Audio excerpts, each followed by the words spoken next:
시장과 종목에 대한 정확한 판단에 한 걸음 더 다가가보는 마켓맨, 저는 신한투자증권 최진석입니다. 이번 주에도 지난주 시장을 관통했던 그리고 이번 주 시장을 내다보는 데 도움이 될 만한 두 가지 이야기 한번 풀어가 보도록 하겠습니다. 먼저 첫 번째 헤드라인 제가 준비한 것부터 한번 풀어보도록 하겠습니다. 골드만삭스가 올해 금리 인하가 이제 4번밖에 없을 것이다 라고 보고서를 냈는데요. 어떤 의미가 있을지 지금부터 한번 생각을 해보도록 하겠습니다. 골드만삭스에서 금리 인하 전망을 크게 좀 후퇴를 시켰습니다. 당초에는 5월 달에 처음으로 금리 인하가 나올 것으로 전망을 했었는데요. 여기에서 6월 달에 시작을 하면서 한 달 정도 이뤄질 것이다. 그리고 올해 총 금리 인하 횟수도 4차례에 불과할 것이다라고 전망을 수정을 했었습니다. 골드만 같은 경우에는요, 과거에는 3월 달에 당장 금리 인하를 시작할 것이다라고 주장을 한 때도 있었고요. 바로 전에 이제 전망치를 보더라도 5월 달에 시작을 한다라고 얘기를 했었는데 이번에 5차례 인하에서 4차례 인하로 좀 후퇴를 시켰다라고 해석을 하시면 될 것 같습니다. 결국 이제 금리 인하 전망을 수정한 것은 최근에 연준 인사들의 발언과도 좀 관계가 큰 것으로 해석이 될 수가 있을 것 같은데요. 바로 전날이었죠. 현지 시각으로 목요일 날 크리스토퍼 월러 연준 이사 같은 경우에도 최소 한 2-3달 정도는 금리 인하를 연기해야 될 것 같다라는 그런 발언을 시장에 전하기도 했었습니다. 골드만 같은 경우에는요, 올해 4차례 금리 인하가 있고 그리고 내년에도 4차례 추가 금리 인하가 있을 것으로 예상을 하고 있습니다. 그러면서 인하 사이클의 최종 금리는 3.25에서 3.5% 정도로 보고 있는 상황입니다. 네, 이 보고서를 보다 보니까 이런 생각이 좀 더 들었습니다. 어떤 부분을 저희가 좀 더 살펴봐야 할까 살펴보도록 하겠습니다. 후퇴하고 있는 금리 인하 전망인데요. 증시 입장에서는 그렇다면은 괜찮을까 한번 생각을 해보도록 하겠습니다.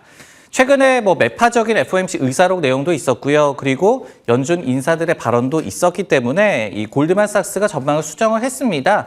그럼에도 불구하고 증시가 지난주 말미에도 견고하게 좀 움직이는 그런 모습이 나타나는데요.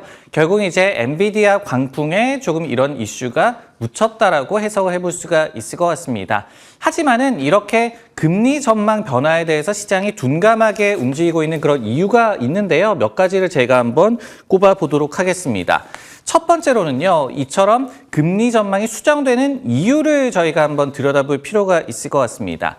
결국은 표면적으로는 더 오래 지속될 인플레이션을 다들 좀 꼽고 있는 그런 상황이죠. 저희가 스티키얼 이런 표현도 쓰고 있는데, 하지만은 경기 입장에서 저희가 본다면은 이것이 나쁠 것은 없다라는 해석 역시도 나오고 있는 그런 상황입니다.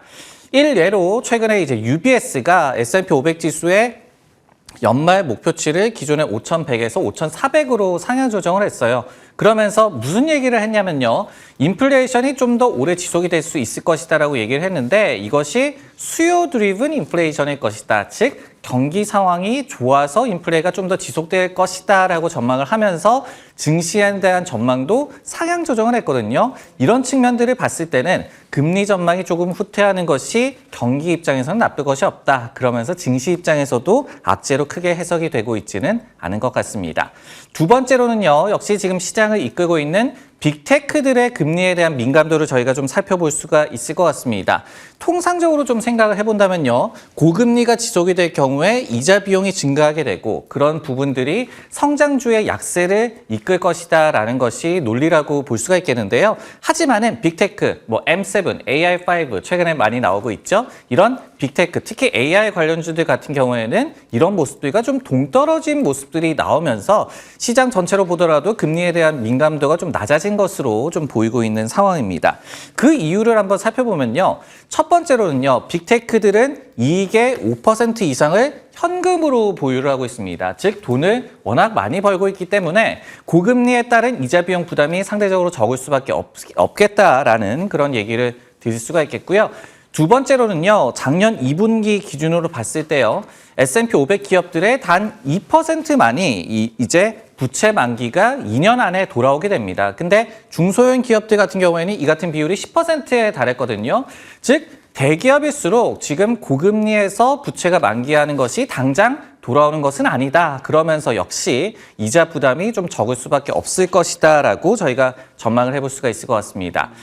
마지막으로 이제 세 번째로는요, 메타라든지 마이크로소프트, 어도비 엔비디아 등의 주요 빅테크 기업들을 좀 추적을 해본 결과 지난 1년간의 이자 비용보다도 영업 외 이익이 약 한 1억 달러 정도 많았습니다. 역시 첫 번째 말씀드린 부분과 비슷한 부분이라고 볼 수가 있겠죠. 결국은 이자 비용을 많이 지불하고는 있지만은 그보다도 많은 돈을 이제 벌고 있기 때문에 결국은 이처럼 빅테크는 금리 인하 기대가 후퇴했음에도 불구하고 조금은 좀 민감한 모습을 덜 보이고 있다라고 해석을 해볼 수가 있을 것 같습니다. 물론 이 금리 인하 기대가 좀 후퇴를 하면서 최근에 주식형 자금에서 전체적으로 봤을 때는 자금이 좀 유출되는 경향도 감지가 되고 있습니다. 하지만은 금리 전망과 무관하게 엔비디아 중심의 빅테크에 대한 믿음이 여전한 근거는 이렇게 충분했다라고 정리를 하시면 좋을 것 같습니다. 네, 다음은 이번에 종목과 관련한 헤드라인을 한번 살펴보도록 하겠습니다. 리비안에 대해서 투자 의견이 2단계나 하락을 했거든요. 어떤 의미를 갖고 있는지 지금부터 살펴보도록 하겠습니다. 실망스러운 4분기 실적. 사실 컨센서스 비교해서는 그렇게 나쁘지는 않았는데요. 결국은 인도량 전망치라든지 가이던스라든지 이런 부분에 대해서 실망스러운 반응이 나타나면서 리비안에 대한 고통이 이틀 연속으로 좀 이어지는 그런 모습이었는데요. 지난주 금요일에는 UBS에서 투자 의견을 기존의 매수에서 매도로 2단계나 하향 조정을 했습니다. 그러면서 주가가 추가로 12%나 급락을 하고 말았습니다. 저희가 많이 살펴보지만은 투자 의견 같은 경우에는 통상적으로 한 단계만 이제 조정을 하죠. 하지만 이번에는 이례적으로 매수에서 바로 매도로 미끄러지는 그런 모습이 나왔는데요. 어떤 얘기를 했는지 좀 살펴보자면은 UBS에서 과거에 자신들은 동사의 제품과 브랜드가 빛을 볼 것이다라고 확신을 했다라고 얘기를 했습니다. 하지만은 전기차 시장의 변화가 굉장히 빠르게 나타나면서 결국은 리비안에 비우호적으로 작용을 하고 있다라고 분석을 했습니다. 특히 이제 가격 부담을 악재로 좀 지목을 했는데요. 참고적으로 리비안의 SUV가 한 7만 5천 달러 정도 됩니다. 좀 높은 가격대를 형성하고 있는 그런 전기차 모델이죠. 그러다 보니까 수요에 대한 우려가 여전하다라고 분석을 또 했습니다.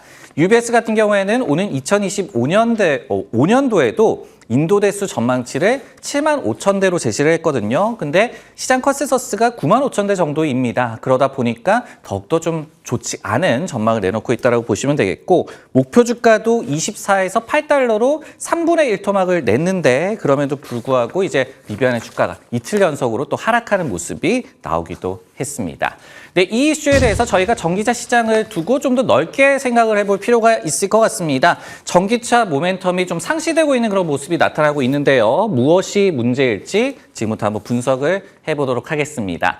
S&E 리서치라는 기관에 따르면요. 올해 글로벌 전기차 시장의 성장률이 19.1%로 예상이 되고 있습니다. 그러면서 작년에 20.9%에 대비해서 일단은 둔화할 것으로 예상이 되고 있어요.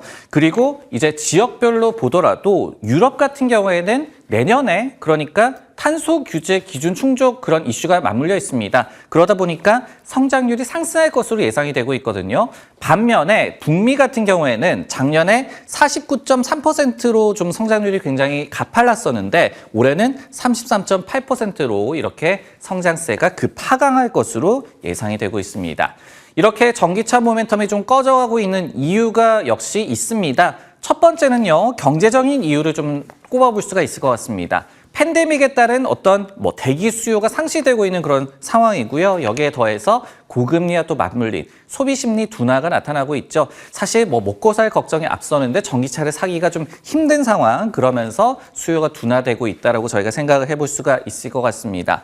두 번째로는요, 이 전기차 시장에 경쟁이 좀 과도하게 심화되고 있는 모습 역시도 이 업계에는 좀 악영향을 끼치고 있다라고 보여집니다. 참고로 작년 말 기준으로 했을 때 미국 내에서 한 50개 이상의 전기차 모델이 판매 중이라고 했거든요. 근데 올해는 2배 이상의 모델이 판매될 것이다. 그러니까 경쟁이 그만큼 치열해질 것이다 라고 예상이 되고 있는 상황입니다. 세 번째로는요, 어떻게 본다면 가장 큰 요인이라고 좀 볼 수가 있겠죠. 완성차 업계의 정책이 변화하고 있음을 저희가 기억을 해야 될 것 같습니다. 전기차 모멘텀이 한창 좀 강력했을 때 저희가 좀 주목했던 부분들이 주요 브랜드들이 앞으로 전기차만 생산하겠다. 그러니까 소비자들이 전기차를 많이 사는 것이 아니라 이제 생산자들이 전기차만 생산할 것이다라고 얘기를 하고 있기 때문에 어쩔 수 없이 전기차 시대가 올 것이다라고 예상을 했었는데요. 하지만은 이 같은 정책이 최근에 속속들이 좀 연기가 되고 있습니다. 주말만 하더라도요. 벤츠에서 또 발표가 나왔죠. 예, 기존의 2025년에서 30년으로 그러니까 전동화에 대한 전환 시기를 연기한다라고 발표를 했습니다. 앞서서 제너럴 모터스 같은 경우에도 신차를 모두 전기차로 출시하겠다는 계획을 폐기를 한 바가 있었습니다. 이런 부분들이 결국은 전기차 모멘텀을 좀 꺼지게 만드는 요인이다라고 분석을 해볼 수가 있을 것 같습니다. 돌파구는요, 역시 지금 가격 부담이 상당한 상황에서 저가 모델, 혁신적인 저가 모델이 좀 나와주는 수밖에 없을 것 같거든요. 결국은 인프라는 여전히 좀 부족하다라고 지적이 나오고 있습니다. 그리고 보조금이라든지 그리고 환경 이슈 때문에 전기차를 산다 이런 일시적인 요인에 좀 의존하기에는 한계가 있는 상황. 결국은 혁신적인 가격 정책 그리고 또 브랜드들의 혁신이 나와줘야지 전기차 모델에 다시 한번 좀 약진이 예상되는 상황입니다. 어떻게 본다면 중국 시장 BYD를 비롯해서 계속해서 시장에서 약진하고 있는 것에서 힌트를 좀 얻어볼 수가 있겠네요. 마켓의 오늘 준비한 내용 여기까지고요. 저는 다음 주에 다시 돌아오겠습니다.